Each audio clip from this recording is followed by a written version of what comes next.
You'll need to do cold engine starts if warmed engines are not checked, and you do this by starting the engine, closing the radiator and letting it warm up for a few minutes to increase temperature.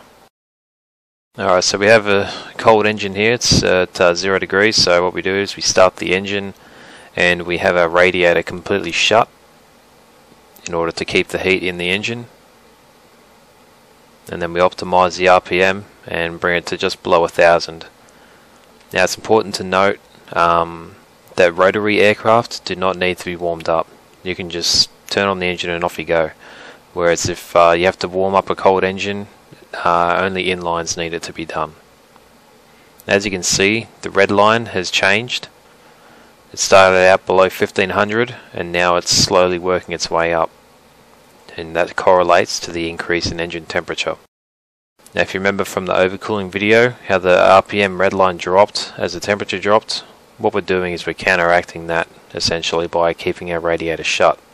So if you're at high altitude or if your engine temperature is low, if you shut in the radiator and bring that temperature up, you'll increase that RPM red line.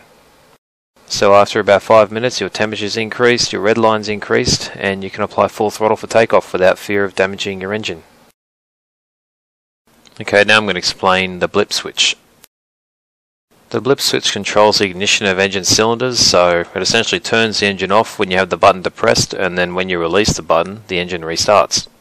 The blip switch is only available in rotary aircraft, so let's have a look. It's a little button there on the control column. I push it in, engine turns off, release it, and the engine comes back on. So let's watch the RPM when I depress it and hold it. It goes all the way down, and I'll release it to reignite the engine.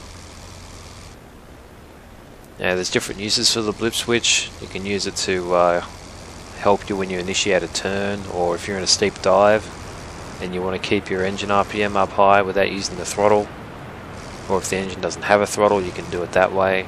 And you can also use it as a landing aid. So that's explaining cold engine starts and the blip switch.